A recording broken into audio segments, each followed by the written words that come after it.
Hey y'all, this is Brown at IF Brown. Tonight is my last night as a 39-year-old. Tomorrow I will be 40. And in some ways I feel it, and in others hasn't quite copped me just yet. But one thing that I hope does not change is my love of comic books. So it gives me great pleasure to talk about issues 217 and 218 of Uncanny X-Men as part of my ongoing coverage of Essential X-Men Volume 7. So, the issues in question. We got issue 217 with the title Folly's Gambit. And you have this wonderful, very energetic cover by Walter Simonson with Dazzler being pursued by Juggernaut. And sure enough, this does happen in this issue. And then next up, we have issue 218. Which has the exciting title, Charge of the Light Brigade. And you have this wonderfully detailed cover by Arthur Adams. And you have, let's see, you got Rogue, Dazzler, and then tucked in the corner, you got Psylocke. And then last but not least, my favorite amnesiac from another dimension, Longshot. So anytime Arthur Adams gets to draw either Longshot or the X-Men, you're in for a treat. And I've always loved the guy's work. And I have a soft spot for both, the character of Longshot as well as Longshot's miniseries. So anytime I get to see Arthur Adams, illustrate his co-creation, which, he indeed co-created with writer Anna Sinti, it's a treat for me. But in regards to the X-Men, this is a guy who, gave us the, wonderfully entertaining, 10th annual of the series, wherein Longshot was introduced to the team, but also the X-Men were turned into X-Babies, courtesy of Mojo's Mischief, and the New Mutants had to babysit them. So that was a very entertaining issue. But outside of Longshot's involvement, though, he also did the artwork for the epic Asgardian saga, which was a two-part, high fantasy story involving the X-Men and the New Mutants. And so, great stuff there. But he also did the artwork for the 90s Fantastic Four story, Monsters Unleashed, which had Grey Hulk, Spider-Man, Danny Ketch, Ghost Rider, and Wolverine briefly forming the new Fantastic Four. So, Arthur Adams, definitely, had some, good stuff under his belt. And so anytime, one gets to see his artwork, whether it be interior art or cover art, it's a treat for those, beholding it. But here, though, he just did the cover art. But it is neat that he got to illustrate his co-creation Longshot, with the X-Men. So, but the interior art for these particular issues, though, is by, respectively, Jackson Guice for issue 217 and Marc Silvestri on issue 218. So Jackson Guice is an artist I have a lot of fondness for because I, came across his work in the 90s, that he did for, various, Superman titles. And I have a lot of fondness for, the stuff they did back then for, the character of Superman. But it was definitely, neat to see him, do, work on the X-Men, prior to the Superman stuff. So in regards to Marc Silvestri, taking up the artwork on 218, or issue 218, this was a treat because, Marc Silvestri, of course, is remembered as, or I should say recognized as, one of the co-founders of Image Comics. And he worked on characters like The Darkness and Witchblade, amongst many others. But, he was a regular artist for the X-Men for a time.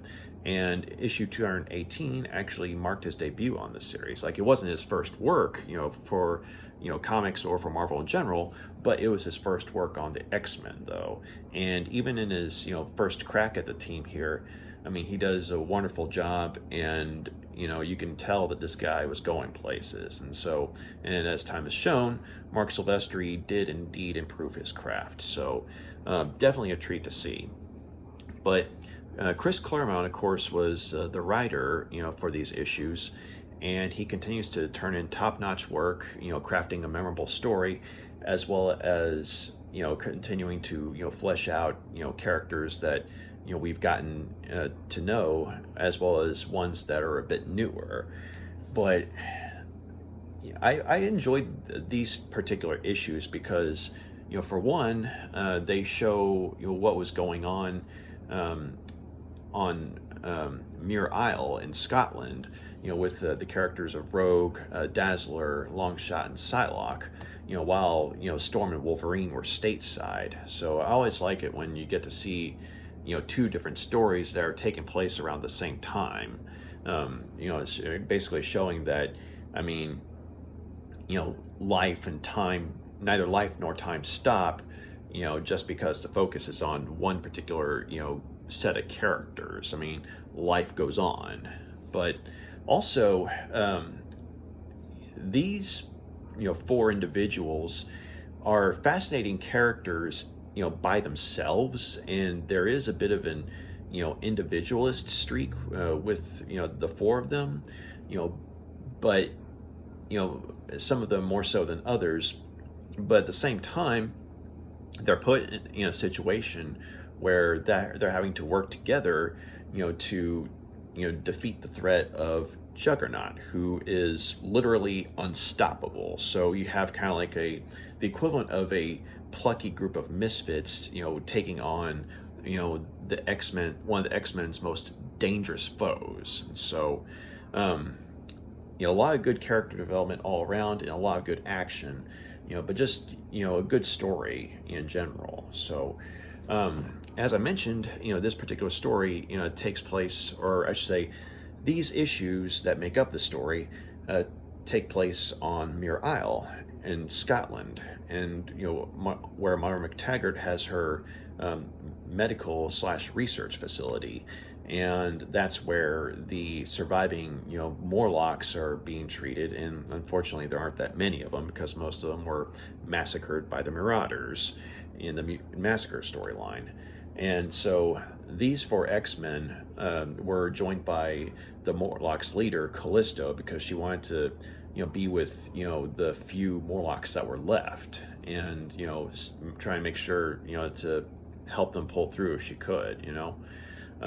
And so as things start off, the X-Men, or I should say this group of X-Men, are going through a training exercise, and namely Rogue and Dazzler and Longshot are trying to take down Psylocke. And physically speaking, Psylocke, you'd think would be pretty easy to take down, and she is. But Psylocke is also a powerful telepath, and she's able to use her mental abilities in some very cunning ways, and as a result, she's able to for the most part take the others down. But ironically, it's actually Longshot who ends up sort of turning things around with his luck power. And and watching all this is the character of Sean Cassidy, aka Banshee, who has taken up a relationship with Mara McTaggart at this point. And anytime we get to see Banshee, it's fun to see. By the way, he's always been one of my favorite characters. But he at this point is acting as kind of a mentor, for these I guess you could say newer X-Men. And he's kind of like an elder statesman, because even though he's not at the group anymore, he has a background in say military work or espionage work, so he's like combat trained. And so he's watching them and seeing where they're good and where they're struggling. And once the training exercise is over, he brings them on home and fixes dinner for them, and kind of talks to them and tells them hey, this is where you messed up, this is where you did this correctly, blah, blah, blah. And, Rogue and, Dazzler especially are kind of having a hard time taking the criticism, and part of it is because, their minds are, kind of occupied with the fact that their leaders, Wolverine and Storm, aren't with them because, they're stateside in America, as covered in my last review. But, without their leaders, they're feeling kind of lost. And so, they're kind of stressing out about that. And, especially, more so with, the character of Rogue. But Dazzler, though, is, going, through a bit of a internal crisis, because, her life has, kind of been uprooted against her will. I mean, because she was, possessed by the Marauder Malice, who, kind of turned her life upside down. And as a result, she ended up having to go on the run with the X-Men, just, for protection, because this is a point in time where, her identity as a mutant was revealed to the public. And, of course, most of humanity at this point does not like mutants. And so even though Dazzler was a renowned singer, she was a mutant, and as a result, her career was, ruined. And so, when she tried to, sort of make a musical career, working with Lila Cheney and her band, that's when the Marauder Malice had possessed her and sort of turned her against those who were trying to help her, and the X-Men got involved, and thankfully Malice was expelled from her, but at the cost of giving the X-Men negative publicity, and so hence why she's on the run with them. But since she's one of the newer members, she was sent with the other quote-unquote newer members of Rogue and Psylocke and Longshot, to safeguard the few surviving Morlocks over on Muir Isle. And so the dynamic between these characters is kind of touchy, because also Dazzler and Rogue, prior to Dazzler coming on board the X-Men, had butt heads, a few times, back in Dazzler's own series. And this was when Rogue was still a member of the Brotherhood of Evil Mutants. But so there's still some animosity there. But Psylocke, though, in the meantime, I mean, she's a little hard on herself, because, I mean, she prides herself on taking her training seriously, and she did a good job for the most part. She made a good showing for herself, but there were certain factors, that, led to her, eventual, defeat in this exercise. And one of those factors was, in fact, Longshot's luck power. And Longshot, I mean, is aptly named because, I mean, he literally has a built-in probability, power, which, I mean, would basically be, luck power. And things just tend to fall into his favor, especially when he's trying to do something altruistic, or say like his life's on the line or something like that. And since, even though this was a training exercise, it was something that he was taking seriously. And so as a result, I mean, his luck power, kicked in and allowed for them to be able to, eventually take out Psylocke. But in the meantime, though, after, they've had dinner, and after they've, hashed things out with Banshee, and, he's, made the points for where they need to improve, and he's also reminding them that, I mean, these exercises, I mean, as stressful as they are necessary, because they need to be in, tip-top shape and, in ready to go, because of just how dangerous things are, especially with the people like the Marauders around now. But they don't even know if the Marauders are going to try and take a shot at them, or if they even have the resources to get at them on Muir Isle. And so they're just they don't want to assume that the Marauders aren't going to do that, because they've proven that they're willing to strike at the X-Men through their friends and loved ones. And so once again, Sean Cassidy acts as the sort of elder statesman of the group, and, sort of the mentor.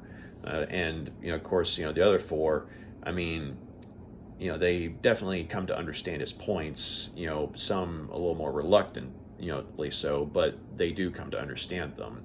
But in the meantime, though, Callisto and Moira McTaggart are conversing about the Morlocks who are in the medical facility, and and Callisto is asking Moira McTaggart if any of them died during the night, and Moira says thankfully no, but a lot of them may not have long to live because they just kind of lost the will to live after what happened to them and their whole community. And so Callisto rather coldly says that then they're better off without them. Once their spirit's broken, they're useless to us. And Moira's asking her if she's also thinking of the X-Men when she says that, because you have 3 of the X-Men who were casualties of the Marauders, and then you have Storm and Wolverine away from the team on the stateside mission. And so Callisto she's saying yes, I mean them too. But after that particular conversation, the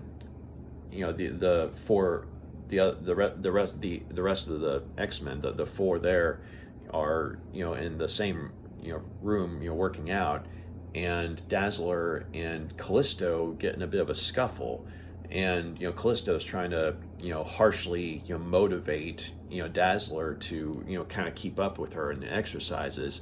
And Dazzler, because she's not in a good place mentally, doesn't really react well to this harsh style of mentoring. And so she sort of snipes back at Callisto, and Callisto sort of starts a fight with her, just to sort of get her attention and get her to take things seriously. And and at that point, Longshot, who is doing this sort of juggling exercise just for grins, and he's clearly having a ball with a kid-like grin on his face. Right at that moment, right when Callisto has Dazzler, and and she's going in to beat the crap out of her, that's when Longshot just coincidentally slips and falls from his perch on one of the exercise bars, and and loses his concentration, and the stuff that he was juggling just falls to the ground, and so he trips and falls, which causes Callisto to look up from Dazzler, which in turn gives Dazzler the chance to get a shot in on Callisto. And so at that point they stop fighting, and Dazzler decides to just go away from the team and just take a break from things. And they kind of give her some room, because they can tell that she's very much on edge. And and while she's walking outside, she's sort of reflecting on her life choices and where they've landed her, and how much of that was under her control, and how much of this was outside of her control. And she actually hates it. She hates being on Muir Isle, and she hates being with the X-Men on the run with them. But she also reluctantly admits to herself that she needs them. She needs to be with them, because it's not safe for her to be by herself anymore. And so as she decides to take a boat to the nearest town, just to kind of get away from things for a while, Rogue, of all people, comes to look in on her, and asking her if she's okay. And and she by way of kind of like a peace offering, she gives Dazzler a jacket, and she makes a point to tell her that her wallet's in there too. So Dazzler is saying, well, thanks, I appreciate that. I don't know if I'm coming back though. And so Rogue, she respects her enough to or she shows her the respect of letting her make her own decisions. Like, she doesn't try and guilt trip her into staying. She is like, okay, she'll either come back or she won't. So Dazzler goes into town, and she's exploring the the Scottish landscape and everything, and just taking the scenery in. and she finds this pub, and she hears bagpipes playing from there, and she loves music, and so it draws her in. And they're having kind of like this weekend party. There was a name for it, I forgot what it was, but they were dancing, and people were singing too. And Dazzler is happy to learn that some of the people there, especially the elderly matron of the place, recognize her, for her music, and they make her welcome and everything, and just said all they ask is, just, hey, put your coat up, and if you feel so inclined, leave a little offering, in the box at the front, but make yourself at home.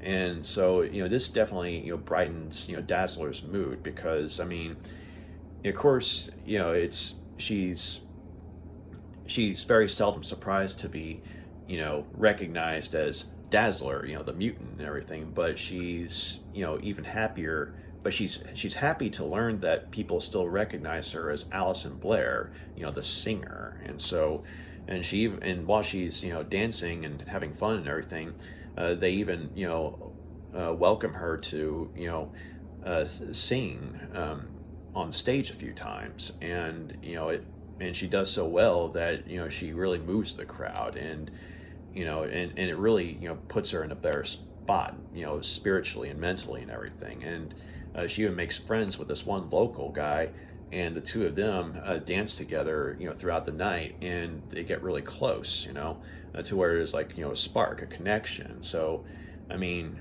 even if things go to hell in a handbasket the next day, Dazzler just had a wonderful night, and just got to relax for a while, and so as the morning comes, she and her her friend, her new guy friend, are leaving the pub, and just sort of conversing about things, about life in general, but also just how she was such a joy to behold at the club, and to be with and everything, and and she enjoyed his company too. But then they're both nearly run down by a rather rude motorist in a car, and nearly hits them both.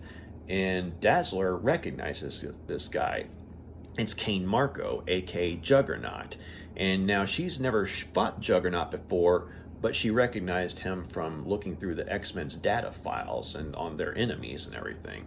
And so she tells the guy that she's gonna try and chase him down, and he's like, are you sure you want to do that? And he doesn't know who Juggernaut is, but here he is, I mean, with this woman that he's gotten to know and care about, and he just wants to make sure that she's not going to get herself into trouble. And so she steals this motorcycle, or borrows it, to go after Juggernaut. And so she assures the guy that she can handle herself. Now, mind you, she's never gone against Juggernaut before, but she's had her own adventures and everything. And so on one hand, she's confident in herself as an individual, but she's also trying to rebel against the notion that she needs the X-Men. Like, she wanted to prove that she can stand on her own 2 feet. And of course, she doesn't tell her friend this, but that's what she's thinking, though. And so in the meantime, though, while she starts to go after Juggernaut, her friend, her new guy friend, turns around and gets into a phone booth, and calls, makes a phone call. And so in the meantime, Dazzler, she shortly comes upon Juggernaut, who is actually waiting for her on the hill, and her motorcycle actually crashes into his car, which he gets really pissed off about. And he doesn't know this is Dazzler just yet, but he picked up on the fact that she was following him, and he was like, okay, why are you following me, and why couldn't I hear you? Because one of the things that she's able to do, apparently, is to manipulate sound. I mean, a lot of that comes is somehow like involved with her light powers, but it's like light and sound manipulation kind of working together. And so apparently she was able to sort of muffle the sound of her of the motorcycle as she was going after Juggernaut. And so she and Juggernaut, they sort of at first they sort of argue with one another, and but then when he tries to tell her to back off and stay out of the way, by way of, say, picking up her motorcycle and chunking it into, I don't know, next county. That's when Dazzler goes on the offensive and uses her light powers on him, and they don't exactly hurt him, but they do piss him off, especially when she uses her light powers to make a focused energy beam to flatten two of his car's tires, which pisses him off even more. But then once he realizes that who he's going up against, he starts fanboying, because it turns out he's a huge fan of Alison Blair's music, and he's very happy and very excited to be face to face with one of his favorite musicians and everything.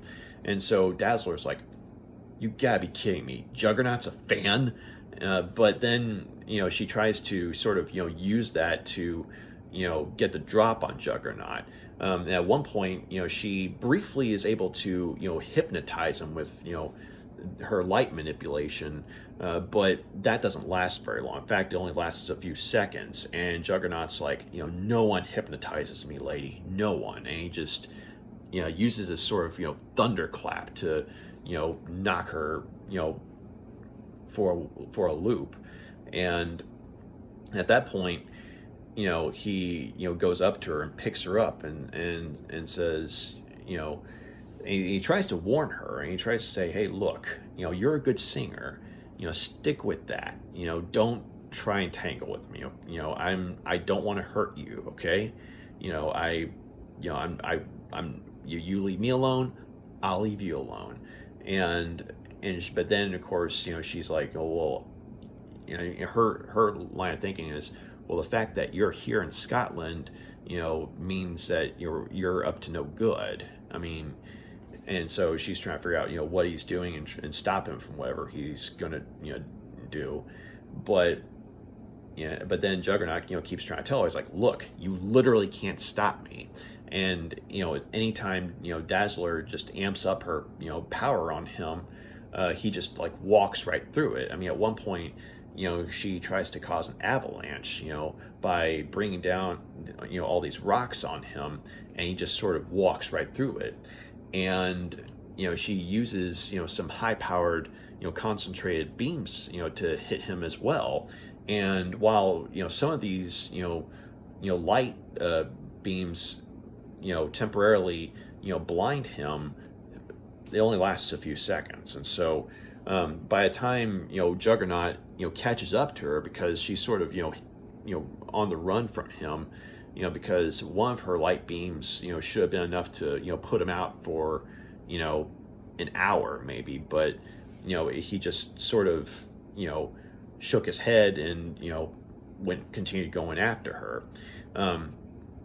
And so finally, Juggernaut catches up to her, and she's getting worn out too, because as fast as she is and more agile as she is as well, she's getting worn down from all this running, and she has no other mode of transportation, because that motorcycle that she borrowed was chunked into the next county by Juggernaut. And so Juggernaut just doesn't get tired, and he just nonchalantly catches up to her on the top of this hill and just asks her, "You ready to take your medicine now?" Because I mean, he gave her a chance to go. I mean, and he said, like, "Look, I'm not going to kill you, I'm not even going to hurt you too bad, but you need to be taught a lesson." And so before he can teach her this lesson, though, Dazzler tries to hit him with the highest concentrated energy burst that she could think of. Like, we're talking like focused and point blank in his face. And while it does stun him for a few seconds, it doesn't have the desired effect. And like, it doesn't knock him out, like she was, thinking it was going to do, like she was hoping and praying that it would do. But as this whole, fight's gone on, she's come to realize that, the Juggernaut being unstoppable is not just a figure of speech. He's literally unstoppable. And so, she comes to this realization right as, she passes out, because, I mean, she's, tapped into so much of herself to, use that concentrated energy blast, with her light powers, this blast that was supposed to knock Juggernaut out, and it didn't work. It just wore her out and drained her. And so when she falls to the ground, Juggernaut's like, wait, what? And he's trying to check to see if she's okay and everything, because it's like, yeah, he might have, wanted to teach her a little lesson, but he definitely didn't want her dead, because, I mean, he genuinely, likes her music and everything, and he's a fan, but he can't find a pulse on her. And so he starts, breaking down. And it's like, I didn't mean to kill her. I didn't mean to. And, this is something that he is not happy about. I mean, Juggernaut is not a nice guy, and there's no love lost between him and the X-Men. But at the same time, Dazzler is someone that he really enjoyed. Like, she brought him a lot of happiness through her music and everything. And so, one of the few people that he likes, being dead at his hands does not weigh well on his conscience. And so, going into the next issue, 218, we have Dazzler, waking up and finding herself, having been buried alive by Juggernaut. Now, thankfully, she's not underground buried alive, but she is underneath a pile of rubble, a pile of rocks that Juggernaut, kind of threw together to make a sort of, makeshift, grave for her. But while, that's happening, though, we, cut to another part of the world in America, and in the desert, and I think it's Nevada, but anyway, the characters of Alex Summers, aka Havok, and Lorna Dane, aka Polaris, they're living their life together, because they're with each other, they're together, romantically speaking, and at this point, they had just gotten back from a grocery run, and they wanted to stock up the place, because there's about to be a snowstorm coming in, apparently. But then they're run off of the road by this van, and they literally are run off the road to a point where their Jeep goes over a cliff. And while the Jeep is messed up pretty badly, they're only mildly injured. Thankfully their seatbelts and the roll bar saved their lives. And Lorna Dane, Polaris, uses her magnetic powers to get the Jeep back to the top of the cliff, and the two of them walk back up there. And Lorna was saying that hey, this is no big deal. I mean, I can do this in my sleep, but she was a little more banged up than she'd like to admit, because that took a lot of energy from her to do that. And so in the meantime, once they get back to the Jeep and they're able to get up and running, they head back to the place, because they're like, okay, we're gonna have to go get some more groceries before the storm comes in, but at the same time, we're gonna have to notify the sheriff about what happened, because Alex actually was able to get the license plate and he remembered it. And so he's telling her, is like, I hope for their sakes that we're able to tell the sheriff and he's able to find them before we do, because if I find them first, we're going to have some words. But then it cuts back to Scotland, and Dazzler, finding herself in a shallow grave. And at first, she's, kind of, panicking, but there's not a lot of air, so it's not like she's, violently panicking, but it's like mentally panicking. But then, she starts to sort of, try and calm herself down, and she's, making notes of things, saying, okay, I'm not underground, but I am under, a lot of, heavy rocks, but air is coming through, but not a lot, and I can't stay under here for much longer. And she doesn't have enough, energy to blast her way out. But then she starts to, hear sounds like, mice running through the field, the wind, blowing the grass, the, water, running, in the stream, things like that, wind, and all this sound. I mean, it's soft, but it's enough to, start to regenerate her light abilities. I mean, not to a full power or anything, but enough to where, she's feeling herself start to become just a little bit, energized. And so she's thinking to herself, okay, I just have to stay calm and let this noise, continue to build up, because that'll charge my powers up, and then maybe I can, use them to get out of here. And right about that point, Psylocke reaches out to her telepathically, and asks her if she's okay, and she's like, I can pick up your thought patterns, but I can't see where you are because you're underground, or now you're underground, but you're under all these rocks. So I mean, I can detect your thought patterns, but I can't tell where you are. And so Psylocke asks if she can help out in some way, like is there anything around her that she can remember, like landmarks or something like that.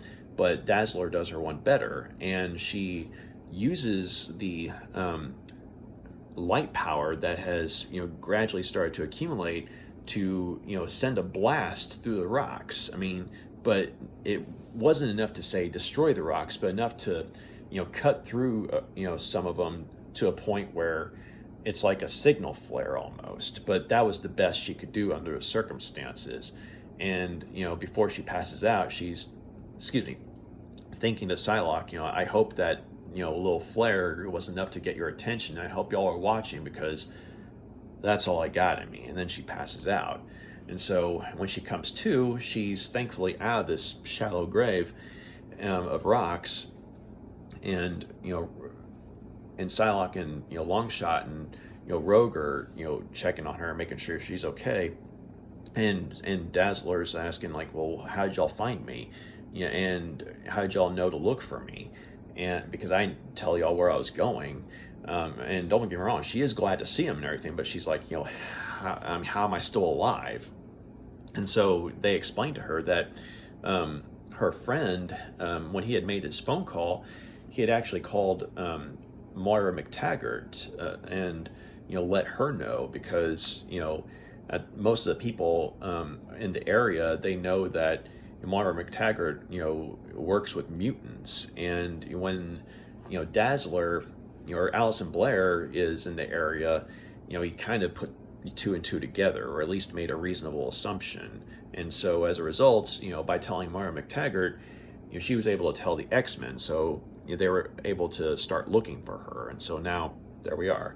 But in the meantime, though, Dazzler catches them up on what happened and everything, and she's saying, I blew it, guys. I underestimated Juggernaut completely. I mean, I thought that it was just a figure of speech, him being unstoppable. But no, I mean, I hit him with everything I had, and nothing. I mean, it maybe phased him for a little bit, but I couldn't take him down, and it was just unstoppable. And she is still a bit mortified to find that, to remember that he was a fan of her music, and she's like, that must be why he buried me, to try and because he didn't, I guess he just didn't, he thought that I was dead, and since he was a fan of my music, I mean, if he felt like maybe it was the least he could do. But I'm just glad that he didn't put me underground. So at this point, though, the X-Men get word that Juggernaut is in Edinburgh, causing all sorts of havoc, and throwing cars around, destroying buildings, and basically creating a public emergency. Like the police and the military are trying to evacuate civilians. And so these four X-Men, they head over to Edinburgh, to try and take on Juggernaut as a team. And granted, they're still a bit on edge around each other in some ways, but in others, they're a little more willing to embrace each other as teammates, especially after their experiences, in all this. And so through teamwork, though, they are actually able to make some progress against Juggernaut. I mean, of course, Rogue at first tries to use full strength on him, but Juggernaut just hits her right back and sends her into orbit.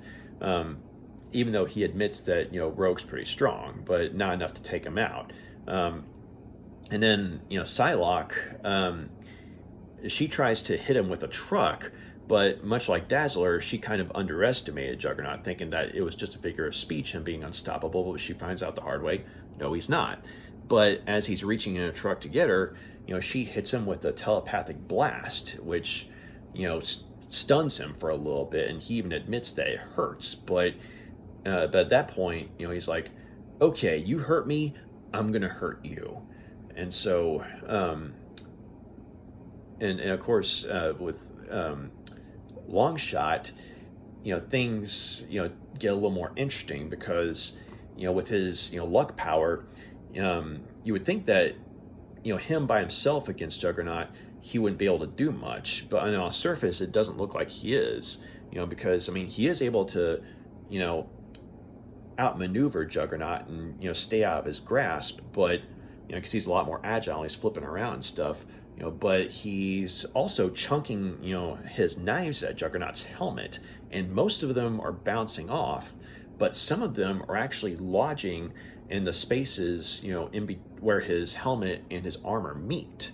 And but unfortunately, though, Juggernaut gets to a building and brings it down to where it falls on top of Longshot.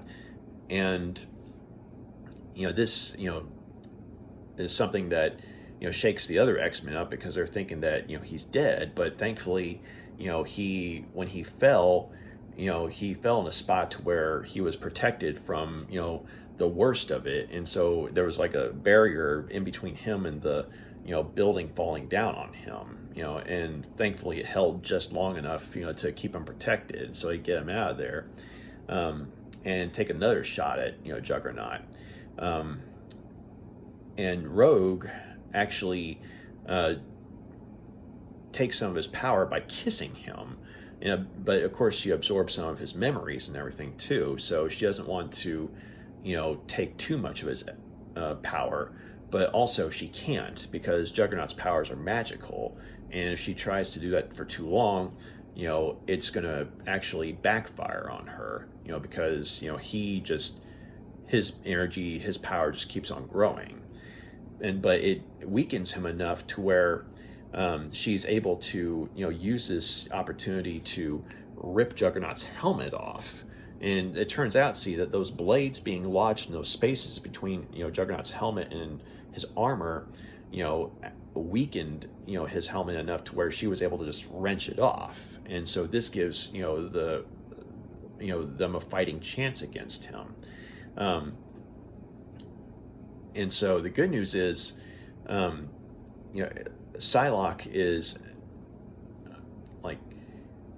and Dazzler are actually able to work together, to incapacitate Juggernaut, completely. Namely by Dazzler getting to where she's able to sort of hitch a ride on Juggernaut's back and blast the straps off that were keeping his helmet, or this sort of a helmet that he had underneath his main helmet. It was like a padded helmet almost, but it was even though it wasn't, say, his main helmet, which kind of helped to make him invincible, it did prevent them from taking him out telepathically. So once Dazzler takes off or is able to destroy the straps and rip his helmet off, his padded helmet, Psylocke is able to hit him with a telepathic blast and incapacitate him and just knock him out. But in the meantime, while that was happening, Rogue and Longshot were having to work together to keep a train, that was heading right towards them from, going off the tracks, because unfortunately during the fighting, some of the train tracks, got demolished, and there was a train that was actually heading right, towards them, going through a tunnel. And so, Rogue, had gotten Longshot onto the train and says, look, use your luck powers or whatever to get as many, civilians to the back of the car as you can, and hopefully that'll be enough to protect them. In the meantime, I'm going to try and stop it from the front. And so while Dazzler and Psylocke were working on Juggernaut, Longshot and Rogue were working on the train, or Longshot was working with the civilians on the train, and Rogue was working on the train itself. And right after Psylocke had incapacitated Juggernaut with her mind blast, that's when the train just barely stops in time, and it's like this close from going off of what was left of the tracks and into the hole in the ground that the X-Men and Juggernaut made. And so after all that, the authorities are able to work with the X-Men to get Juggernaut taken away to a secure facility, and they're warning the the medics that are there to tranquilize Juggernaut with the heaviest stuff they got, and keep him tranquilized, because they don't want him to come to when he's being transported to a otherwise secure facility. And Dazzler, she's using her powers to keep the area lit up, while Rogue, virtually single-handedly works to repair, the damage, like namely the train tracks and everything, that the X-Men and Juggernaut, made to the area. And so, the leader of the police, or the chief of the police, comes and, thanks him and everything, for the help. But he says that, unfortunately, while y'all were fighting Juggernaut, his partner in crime, Black Tom Cassidy, used that as an opportunity to rob this bank in Scotland, and so it was like a premier bank, like we're talking like top notch, the creme de la creme of Scottish banks apparently. And so the X-Men they're kind of like smacking their heads in frustration, so to speak, because they're like, well, the good news is we were able to take out Juggernaut, and the bad news is, well, Black Tom Cassidy gets away with all this money, so, but as Psylocke says, I mean, we win some, we lose some, that's life, but she was also she and Dazzler were sort of using their powers to keep people from recognizing them too much, because Dazzler uses while she's using her light powers to keep the area lit up so Rogue can do her repairs in the area. She was using her light frequencies in such a way, and sound frequencies as well, to distort any sort of attempt by the press to record the X-Men, because the X-Men have enough bad press as it is, and even though they know that they're heroes and they just took down a major threat, they don't want to take the chances of, say, the press becoming aware of the X-Men's presence in Scotland, and of course then making a connection between the X-Men and Moira McTaggart and Muir Isle, and then in turn potentially sending up a flare, so to speak, alerting the Marauders of where they are. And so hence why Dazzler's using her powers to distort any sort of recording devices that the press might have. And Psylocke is using her powers to sort of do something similar to those in the surrounding area, except she's doing so to their perceptions and their memories, and sort of fogging their memories to make sure that they know that some superheroes came to help them, but they don't know that they're X-Men, or she's making them sort of forget that they're X-Men, because the less exposure that the X-Men have, the better. And so and they're kind of frustrated by this because it's like, we saved the day, but someone else gets a credit, ironically, and because of what Psylocke's doing, the people are gonna not remember the X-Men saving the day, but some other random super team or something like that. And so the X-Men, they like Psylocke said, they won some and they lost some, but this was kind of like a trial by fire. It was four plucky misfits going up against a top tier threat to the X-Men, and so they come away feeling like, and this is including Rogue, mind you, who's been with the X-Men the longest of these four, but they come away feeling like, I mean, we're on our way to becoming real X-Men, but we have a long way to go before we really are X-Men. And so, but the story ends though, going back to Havok and Polaris, and they're still trying to track down that van and find out who is driving it, because I mean that nearly killed them, and then they sort of remember something. They remember that there was a couple that of campers that came by their home and asked them for directions, and they remembered, wait a minute, they had that van, didn't they? And so they are able to pick up a trail, and they follow it, and sure enough they find the campers, but they also find the trail of something crashing in the area, and they follow this trail, and they find not only the campers' mutilated bodies, but they find this creature called a star shark, which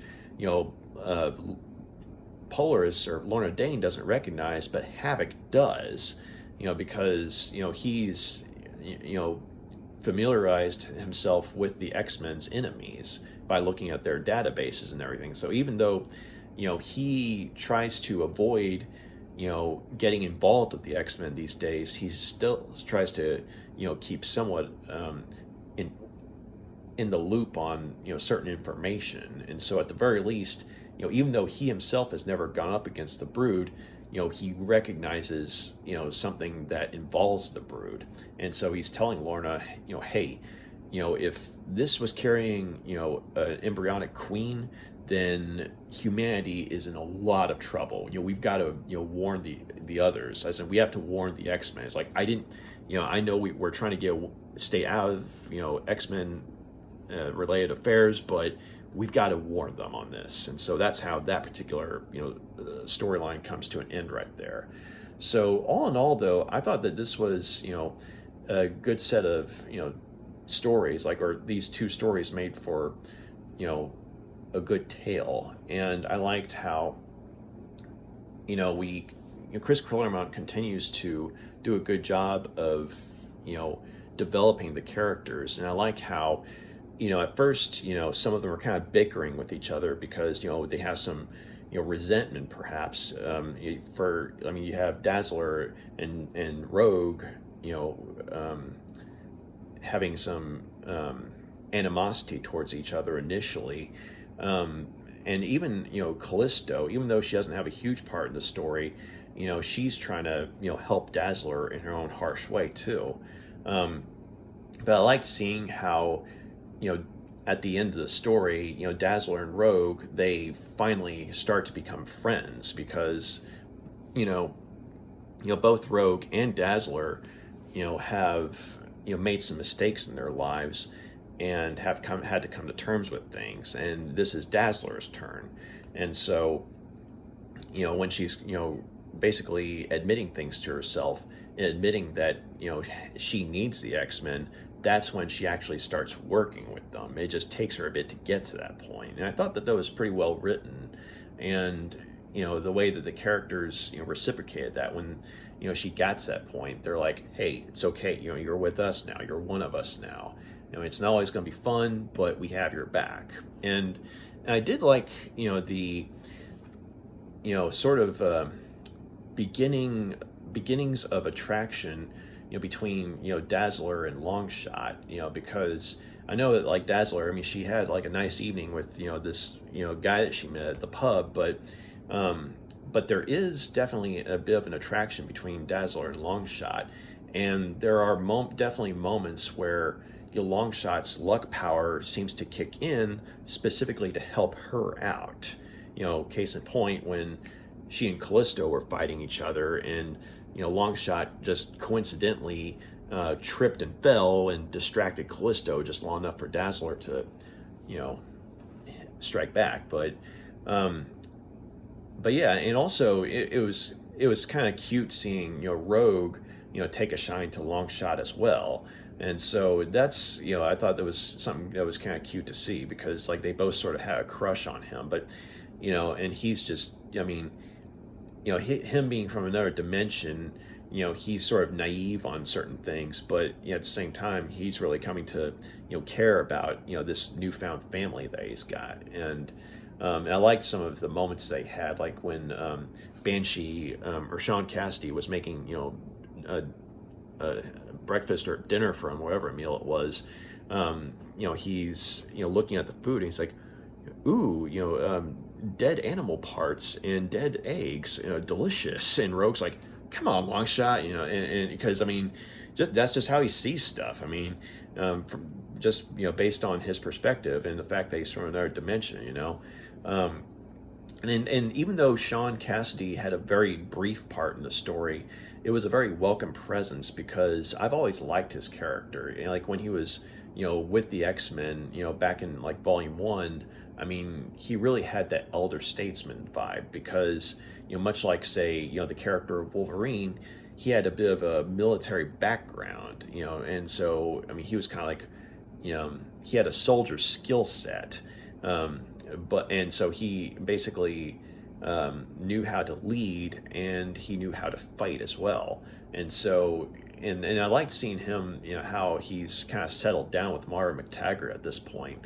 And even though we don't get to see them together necessarily in this story, or at the very least not a whole lot, it is nice to know that their thing's still going.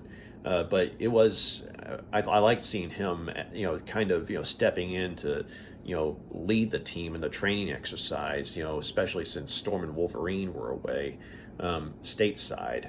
And I liked how Rogue, not that long ago, was the newest member of the team, but now, in this group of, 4 misfits, she's, I mean, probably the most experienced one of the group at this point. I mean, because, Sean Cassidy at this obviously has the most experience of all of them, but he's not an active member of the X-Men. But in terms of, say, the 4 of them going up against Juggernaut, she's the one who has the most experience, like in terms of, say, being an X-Men in general. Whereas, these other 3 are, this is like a whole new world for them, because, Dazzler, of course, I mean, she's gone up against supervillains before, like she had her own book and everything, but she's never gone up against Juggernaut. And of course, neither has Psylocke. And so she's had a little bit of experience, but she's like a brand spanking, new member to the team and new to the whole superheroing business in general. Like, she had some experience in, her brother, Captain Britain's storyline in his book. But as far as like with the X-Men and everything, this is like her first time going up against, threats like this. And so seeing her and Dazzler both underestimate Juggernaut was, fascinating to witness, because it's like both Dazzler and Psylocke are very powerful individuals. I mean, they might be, physically, you'd think they'd be like easy pickings and everything, but because of their powers, they're not. Like, they're very, formidable, but unfortunately, neither of them are powerful enough to, take the Juggernaut, down by themselves. And it really takes, some teamwork. I mean, some improvised teamwork, mind you. I mean, and a big dash of luck, which Longshot definitely brings to the table. But I liked seeing how, his luck power, rather than just being something that randomly kicks in, it does seem to be strategic at times. I mean, whether it's him consciously using it or it's just, happening because, it's literally a part of him at this point. It was neat to see how, on the surface, he's just distracting Juggernaut, but it turns out that, with his, agility and, his accuracy and everything, the luck, power had also kicked in enough to where, some of those knives were able to, play a part in dislodging Juggernaut's helmet from him, which in turn gave the X-Men the upper hand against him. So yeah, I mean, I liked, seeing them eventually having to work together, but the way they worked together was interesting too, because, I mean, there was a lot of unpredictability to it. I mean, this wasn't like, say, with, the veteran members of the team. So seeing these four plucky misfits having the trial by fire was definitely a highlight for me. And I liked seeing, Dazzler, get to have, an evening away from things because, with all the stuff that's gone on with her, I mean, even not being wholly familiar with her book or the events in her book, I mean, I know her life was shaken up by the end of that series.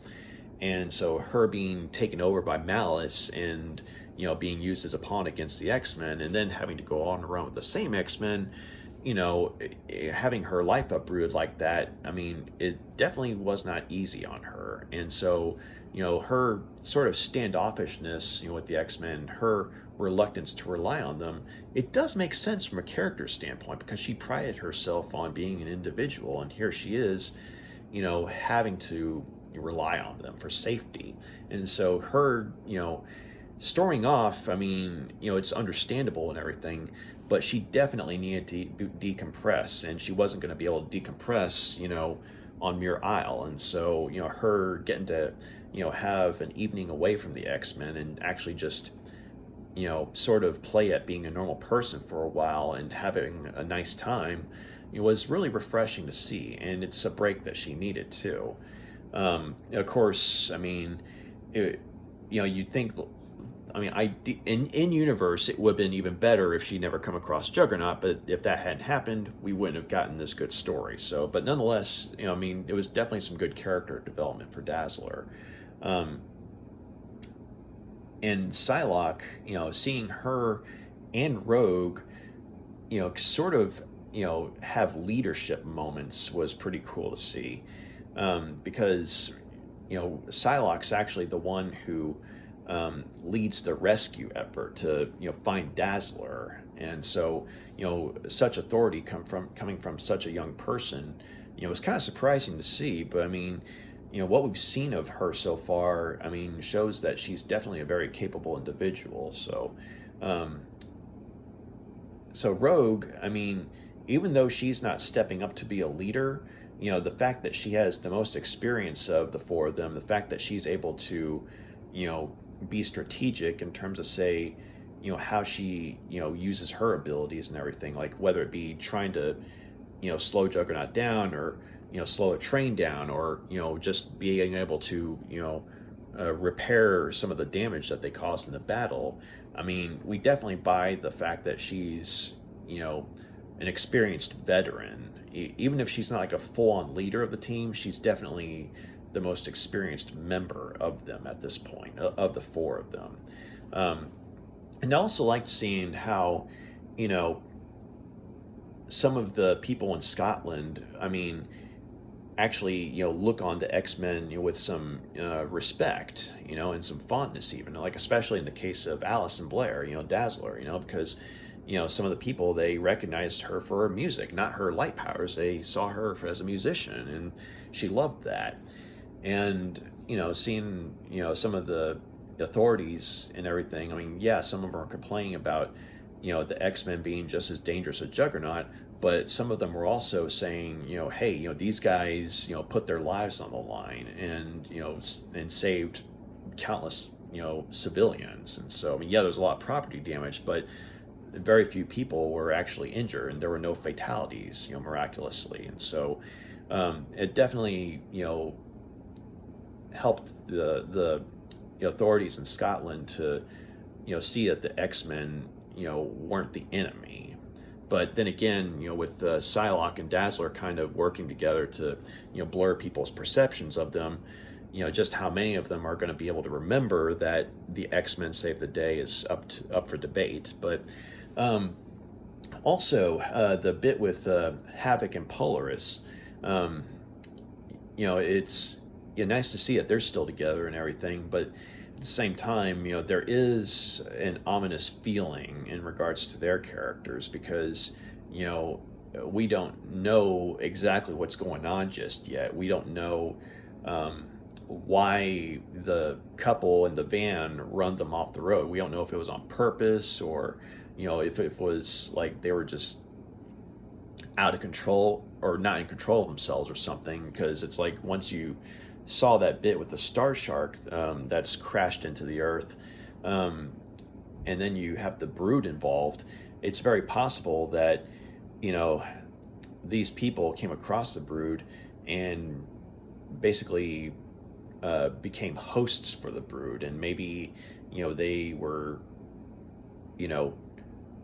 not in control of themselves. I mean, we don't know yet, but naturally we're like, okay, what happens next with these guys? Because I mean, if you've read the Brood saga, several issues back, I mean, these guys are exceedingly dangerous, and the threat they pose to Earth as well as to, say, the galaxy in general is no laughing matter. So I don't know how soon the Brood story is going to come into play, but it's definitely down the road in the future. So but yeah, I'm going to go ahead and give these two stories 5 out of 5 stars. I really enjoyed the character development. I enjoyed the improvised teamwork, and I liked how by the end of the story, the 4 of them are, or the 4 main X-Men in the story are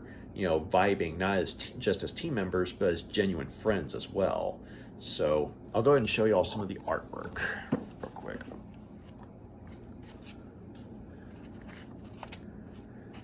So this is the first page of 217 where they're doing their training exercise. Jackson Guice doing the artwork. That's Psylocke, the target. Oh, and there was one other thing I forgot about, but this guy right here is part of this crew. They're looking at the Muir Island from a distance, because they're seeing some of like the lights from Dazzler's powers. But they're talking about how Muir Island is a place that has a lot of mystery about it, and people tend to avoid it because of Mara McTaggart's research and everything. But this guy right here apparently is actually an agent of Doctor Doom, and that's going to come into play very soon in another set of stories in this volume. So that, there we go. Here we go. Rogue and Dazzler working together and yet still bickering and not exactly friendly just yet. But I loved how he draws women, though. Their faces.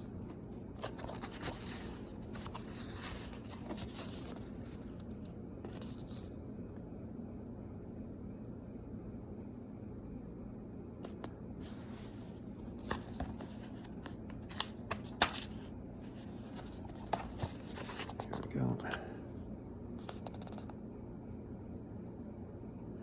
And there's Psylocke possessing Dazzler to try and take out Longshot, but then, Longshot with his agility and luck power is able to, use his, gear to wrap the two of them up.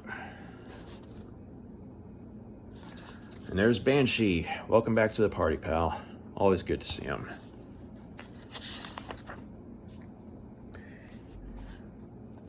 Ah, here we are. Love this panel right here. There he is making, breakfast for them, or dinner. I don't know if it's breakfast or dinner, but yeah, there they are, just trying to recover from the exercise and also just trying to relax and everything. And there's Longshot, You know, looking at the food. I love his lines. Dead bird animal flesh and unborn baby birds. Yum! And I don't know how y'all can see it, but he actually does have a bit of a smile on his face right there.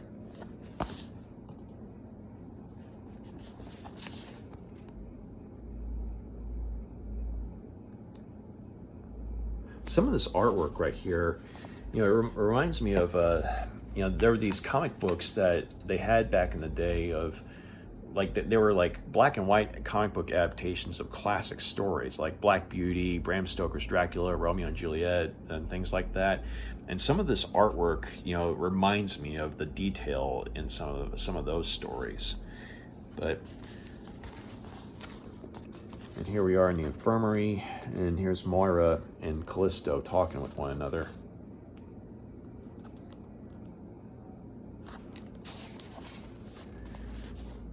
And then a little bit later, you know, here are the X-Men trying to exercise and everything. Here's Longshot doing the juggling, you know, Rogue doing some powerlifting, Banshee, you know, just, you know, making sure Psylocke's okay from the workout that she got. And there's Dazzler, and there's Callisto. And there she is, you know, trying to, you know, play harsh mentor to her. And then right there, that's where, you know, Longshot just coincidentally tripped and, you know, slipped and fell, which distracted Callisto and gave Dazzler the opening that she needed. But, you know, with Longshot and Dazzler sort of, you know, starting to become, you know, close with one another, you know, you're wondering, like, how much of that was, you know, just the luck power kicking in, you know, and how much of that was, you know, Longshot maybe, you know, subconsciously, you know, activating it, you know, that kind of thing. But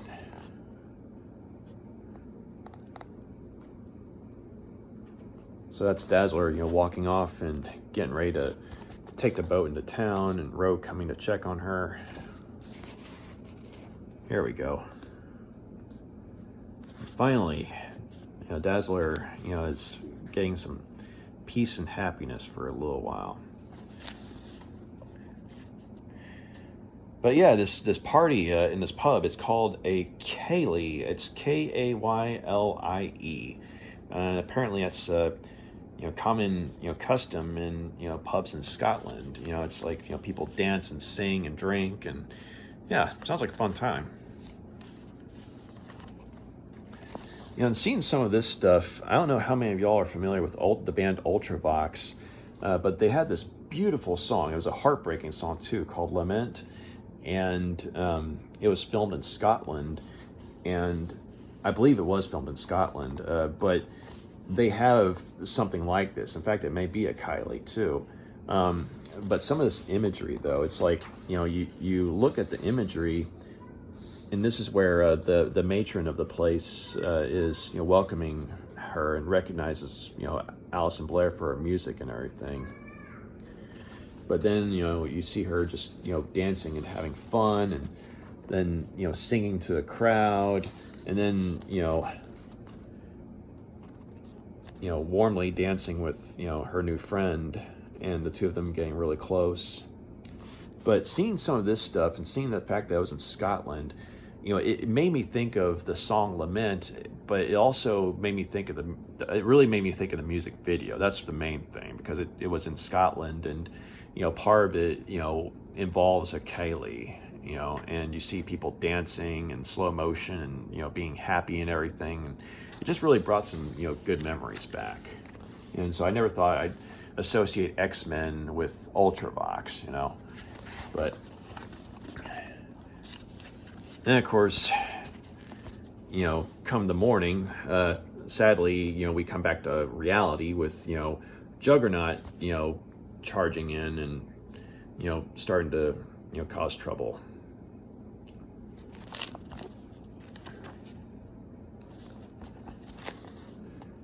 And there she is, you know, coming up on Juggernaut.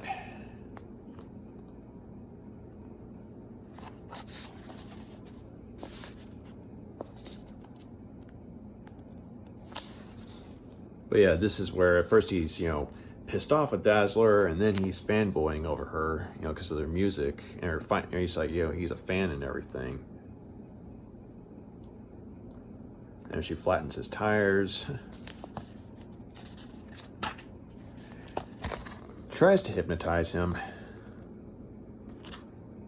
But then he snaps out of it and, you know, knocks her down for a bit with a thunderclap.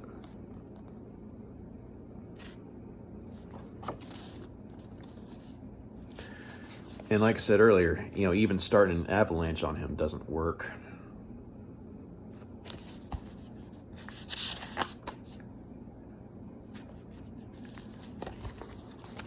And here he is, you know, after he's copped her and actually trying to warn her to back off. You know, he's, you know, giving her a chance to walk away. You know, she doesn't take it. And, you know, once again, it doesn't do much to him. But it takes more out of her than it does anything to him. But seeing with this artwork here and the way, you know, the shading's used and everything, I liked seeing, you get the idea just how powerful Dazzler is. It's just, well, you know, she's going up against a foe that's literally unstoppable, you know. And then she burns herself out, you know, and Juggernaut's mortified because he didn't mean for her to die. And so...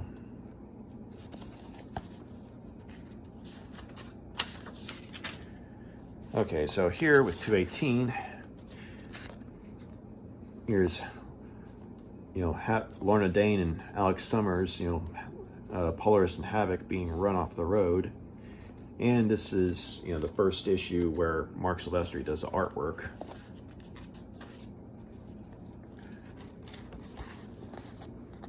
And, you know, they go off the cliff and everything, and their Jeep's upside down on the ground. But I like how, you know, Alex is, you know, thinking to himself that the seat belts and the row bar saved their lives after all. You know, it came in handy for something. And then he uses his, you know, his cosmic radiation, or his abilities to, you know, use cosmic radiation, or the solar radiation. Cosmic radiation. He's able to metabolize cosmic radiation and, you know, use it as, you know, for energy blasts. And so he's able to, you know, destroy the rocks that are coming down on them, saving him and Polaris and the Jeep, or what's left of it.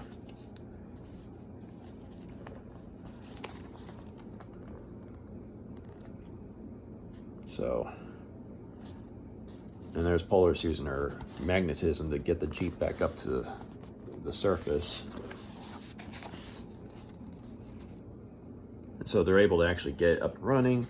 And then we cut to Dazzler, you know, waking up to find herself buried alive. And she's trying to remember how she got there, and then once she does, you know, she's sort of freaking out. But then, you know, she starts hearing the sounds, and she starts to realize that sounds, you know, give her, you know, power, and, you know, sound in turn allows her to charge up her light powers.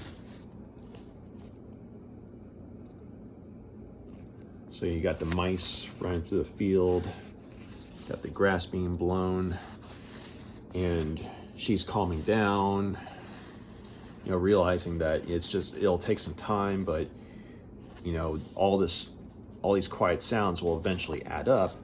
And thankfully, let's see, there we go. Anytime you see that little butterfly with eyes, you know, that's basically Psylocke's, you know, telepathic signature.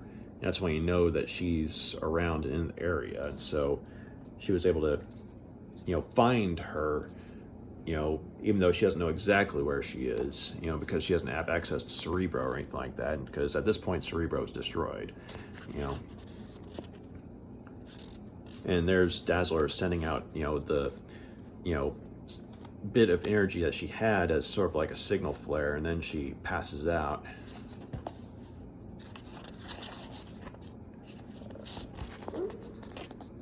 There we go.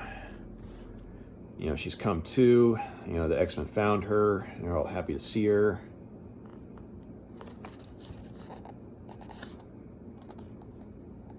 And of course, you know, Rogue's, you know, happy to see her too. It's just, you know, she doesn't want to physically embrace him because, you know, she's worried about her hands, making contact with them, and she doesn't want to accidentally hurt them. So that's why she's staying off to the side like that. But she's there in spirit, And I liked how Longshot's trying to comfort Dazzler, and just basically asking her why she won't let the X-Men help her, but he's like so sincere about it. It's like a little kid, and yeah, I think this kind of goes a long way towards helping Dazzler to accept that the X-Men really do care about her, plus the fact that she does like Longshot.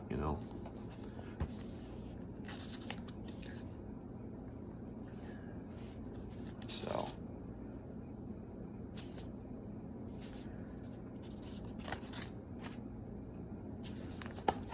and so they head to Edinburgh, where they learn that Juggernaut's causing chaos. And here's Rogue walloping Juggernaut, and it's so hard that windows shatter, and it's a miracle that these people weren't cut up, or if any of them were cut up by the glass, it's off panel. Unfortunately, it doesn't do jack against him.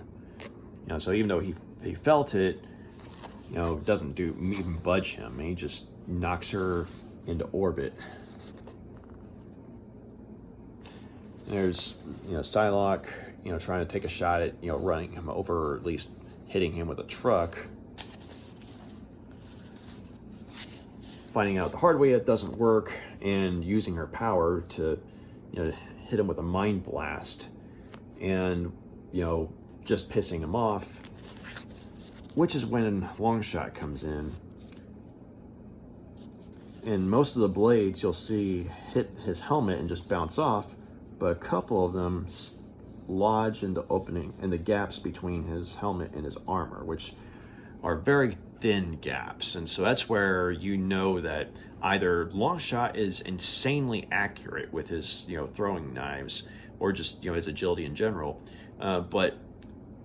or dexterity, and also, that's where the luck power definitely has a lot to do, because if it hadn't been for his luck power, then all the knives, I think, would have just bounced off the helmet.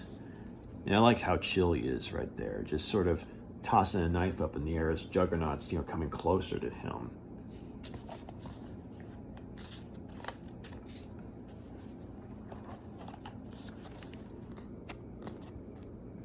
And Juggernaut can't, get a hold of Longshot, and so he resorts to, bringing a building down on him, literally.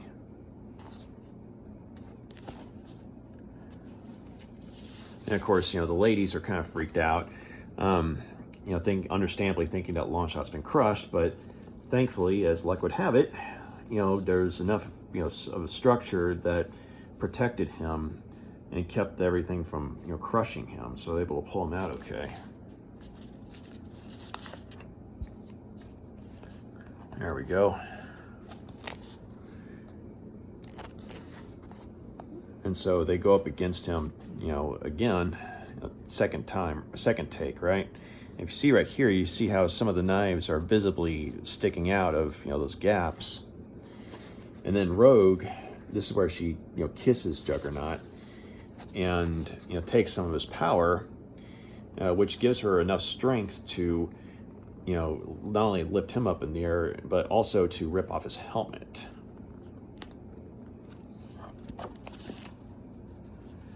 Which, unfortunately, once Juggernaut hits the ground, he leaves a crater, which unfortunately destroys a good portion of the railway. So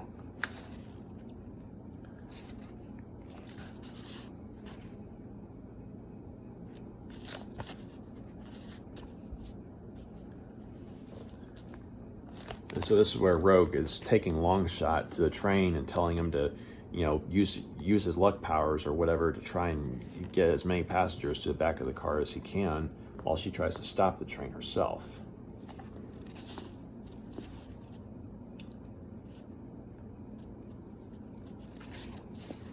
So Rogue's, trying to slow the train down, but it's just got too much momentum, and Dazzler is slowing Juggernaut down and blinding him.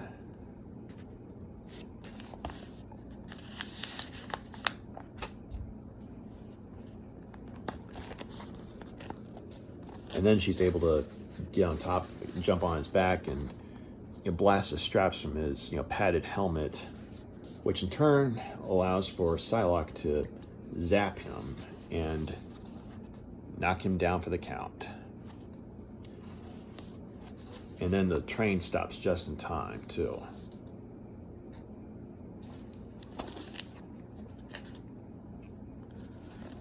So here he is being carted away, and the military is telling them to make sure to keep him tranquilized.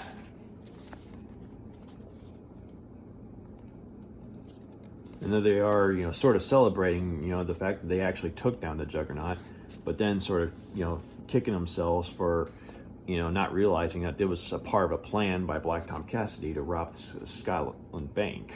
So.